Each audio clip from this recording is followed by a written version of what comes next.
সবুজ পাহাড়ে ঘেরা এক শান্ত ছোট্ট গ্রামে বাস করত এক অনাথ মেয়ে, নাম তার হালিমা। সাধারণ চেহারার এই মেয়ের ছিল না কোনো ধন সম্পদ, ছিল কেবল একটি ঘরের ঘর আর এক দয়ালু গাভী, গোলাপ। সেই গাভীই ছিল তার পরিবার, তার পৃথিবী।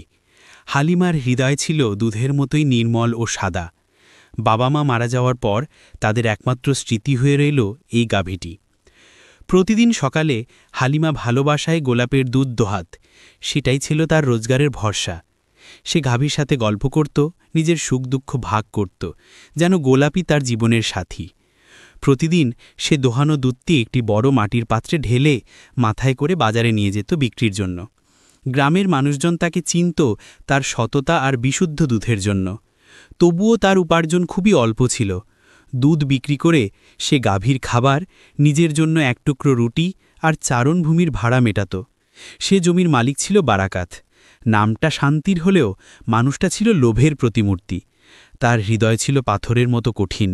হালিমাকে দেখত কেবল টাকার উৎস হিসাবে। সুযোগ পেলেই সে মেয়েটিকে ঠকানোর চেষ্টা করত, আর হালিমা কষ্ট চেপে সহ্য করত। দারিদ্র্য সত্ত্বেও হালিমার একটি অমূল্য অভ্যাস ছিল।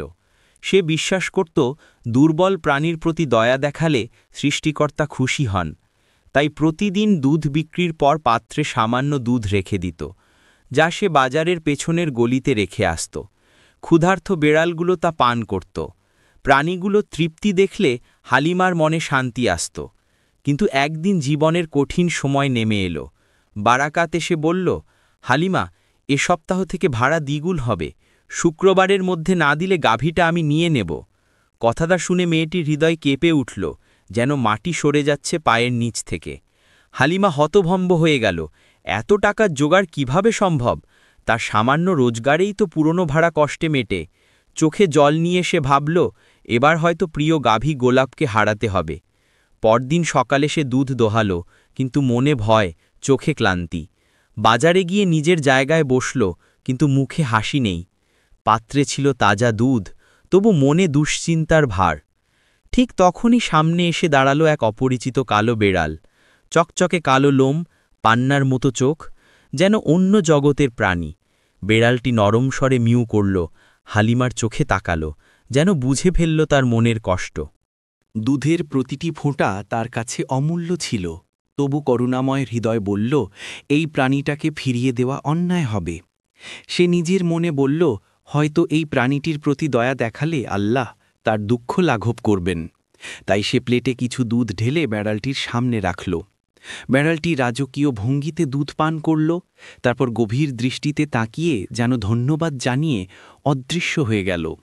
দিন গড়িয়ে গেল, শুক্রবার এলো, তবু হালিমা টাকা জোগাড় করতে পারল না।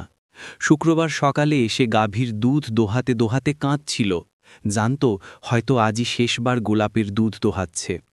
পাত্র হাতে সে কুয়ে ঘর থেকে বেরুল, মন ভারাক্রান্ত। কিন্তু দরজায় বসে আছে সেই রহস্যময় কালো বেড়ালটি, যেন তার অপেক্ষায়। বেড়ালটি তার দিকে তাকালো, নরম স্বরে ডাকল। হালিমা দীর্ঘশ্বাস ফেলে বলল, আজও তুই এলি? আজ আমার শেষ দিন, কিন্তু তোর ভাগও থাকবে। সে প্লেটে দুধ ঢেলে সামনে রাখল। বেড়ালটি শান্তভাবে দুধ পান করল। ঠিক তখনই হালিমা শুনল ধাতব কিছুর টুং শব্দ। তাকিয়ে দেখল প্লেটের তলায় ঝলমল করছে একটি সোনার মুদ্রা। বিস্ময়ে সে তাকিয়ে রইল, জীবনে প্রথমবার এত উজ্জ্বল সোনা দেখল। তার হাতে মুদ্রার উষ্ণতা ছুঁয়ে গেল, যেন আশার আলো। এটি শুধু এক মুদ্রা নয়, ছিল আল্লাহর দয়া ও আশীর্বাদের প্রতীক। এর মূল্য ছিল ভাড়ার চেয়ে বহুগুণ বেশি। হালিমার চোখে জল এলো, কৃতজ্ঞতার অশ্রু। কিন্তু মনে প্রশ্ন, এই বেড়ালটি আসলে কে? ভাগ্য কি আবার এমন চমক রাখে তার জন্য? সে মুদ্রাটি লুকিয়ে রাখল ঘরের ঠান্ডা চুলার নিচে, যেন পবিত্র ধন। তারপর খালি পাত্র নিয়ে বাজারে গেল।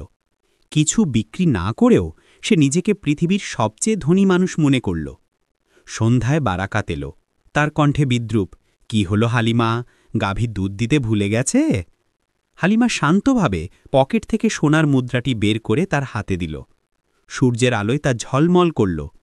বারাকাতের চোখ বিস্ময়ে বড় হয়ে গেল। সে সন্দেহ ভরে জিজ্ঞেস করল, এটা কোথায় পেলি? চুরি করেছ? হালিমা দৃঢ়ভাবে বলল, না, এটা আল্লাহর রহমত। নিন, এটি 1 মাসের ভাড়া আগাম। এবার দয়া করে আমাকে শান্তিতে থাকতে দিন। বারাকাত নির্বাক হয়ে গেল। তারপর থেকে আশ্চর্য ঘটনাটি প্রতিদিন ঘটতে লাগল। সকালে বেড়ালটি আসত, হালিমা তাকে দুধ দিত, আর সে দুধের বিনিময়ে রেখে যেত একটি সোনার দিনার। হালিমার জীবন বদলে যেতে লাগল। সে দারিদ্র্য থেকে মুক্তি পেল, কুড়েঘর মেরামত করল, নতুন পোশাক কিনল, গাভী গোলাপের যত্নে কোনো ত্রুটি রাখল না। এখন সে আরও উদার, গরিবদের সাহায্য করত, অভাবীদের দান দিত। গ্রামে তার নাম ছড়িয়ে পড়ল দয়ালু হালিমা নামে। কিন্তু সুখের গল্পে ঈর্ষার ছায়া আসবেই। বারাকাত প্রতিদিন তাকে লক্ষ্য করত। মেয়েটি কিভাবে রাতারাতি এত ধনী হল তা তার মনে প্রশ্ন জাগাল। লোভ তাকে অন্ধ করে দিল। একদিন সে ঠিক করল নিজেই দেখবে রহস্যটা কি। ঘোরে সে হালিমার ঘরের পেছনে লুকিয়ে রইল, চোখ রাখল প্রতিটি নড়াচড়ায়। অবশেষে সে দেখল হালিমা বেড়ালটিকে দুধ দিচ্ছে, আর হালিমা ঘরে ফিরতেই প্লেটে একটি সোনার মুদ্রা পড়ে রইল। তার চোখে লোভের আগুন জ্বলে উঠল।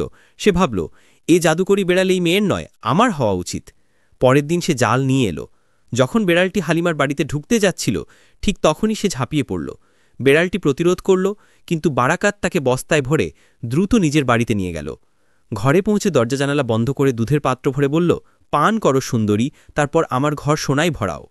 বেড়ালটি এবার ঠান্ডা চোখে তার দিকে তাকাল, যেন আগুনে ঠান্ডা ধারালো ছুরি। সে দুধের দিকে তাকাল, কিন্তু এক ফোঁটাও স্পর্শ করল না। ঘণ্টার পর ঘণ্টা কেটে গেল। বারাকাত অপেক্ষা করল, তবু কিছুই হল না। শেষে সে চিৎকার করে বলল, পান করো, না হলে মরবে। তবু বেড়ালটি নিশ্চুপ। ক্রুদ্ধ হয়ে সে চিৎকার করতে লাগল, যতক্ষণ না সোনা দাও ততক্ষণ বন্দি থাকো। এদিকে হালিমা প্রতিদিনের মতো বেড়ালের জন্য দুধ রাখত, কিন্তু 3 দিন কেটে গেল, সে আর এলো না। তার মন ভয় ও শূন্যতায় ভরে গেল। সে গ্রামের প্রতিটি কোণায় খুঁজল, তবু পায়নি। 3য় দিনে সে দরজায় বসে কাঁদছিল, সোনার জন্য নয়, বন্ধুটির জন্য। হঠাৎ চারপাশের বেড়ালগুলো জড়ো হলো, যাদের সে প্রতিদিন খাওয়াত। তাদের মধ্যে এক বুড়ো, এক চোখওয়ালা বেড়াল এলো। তার পোশাকে মুখ ঘষল, তারপর ধীরে হাঁটতে লাগল, যেন বলছে, আমার সঙ্গে চলো। হালিমা ইঙ্গিত বুঝল, চোখ মুছে তার পিছু নিল। অন্যান্য বেড়ালও পিছু নিল। তারা সবাই মিলে বারাকাতের বাড়ির সামনে পৌঁছাল। ভেতর থেকে চিৎকার শোনা যাচ্ছিল। ভেতরে বারাকাত উন্মত্ত। 3 দিন ধরে বন্দি বেড়াল দুধ স্পর্শ করেনি, শুধু তার দিকে তাকিয়েছিল ঠান্ডা আগুনের চোখে। সেই সকালে বারাকাতের ধৈর্য ফুরিয়ে গেল। সে লাঠি তুলে চিৎকার করল, এখনই সোনা দাও, না হলে মেরে ফেলব। প্রথমবারের মতো বেড়ালটি নরমভাবে দাঁড়াল, দুধের পাত্রে গেল। নষ্ট হয়ে যাওয়া দুধ থেকে এক ঢোক খেল। বারাকাত উৎফুল্ল হয়ে চেঁচিয়ে উঠল, অবশেষে! কিন্তু পাত্রে সোনা নয়, পড়ল ছোট কালো কয়লার টুকরো। সে ক্ষেপে লাঠি তুলল, কিন্তু বেড়ালটি আবার এক ঢোক খেল, আরেক টুকরো কয়লা পড়ল। একে একে ঘরের আসবাব ধুলোয় পরিণত হতে লাগল। দেওয়াল ফাটল, সোনা পাথরে রূপান্তরিত হল। তার নিজের লোভই তার ঘর গ্রাস করল। বাইরে হালিমা ভেতরের শব্দ শুনে ভয় পেয়ে গেল। সে দ্বিধা না করে পুরনো দরজাটি জোরে ঠেলে খুলে ফেলল। ভেতরে ধ্বংসস্তূপের মাঝে দাগিয়ে আছে বারাকাত, হতবাক, নিরাশ, পাগলের মতো চিৎকার করছে। আর সামনে দাঁড়িয়ে আছে সেই কালো বেড়াল, শান্ত, স্থির।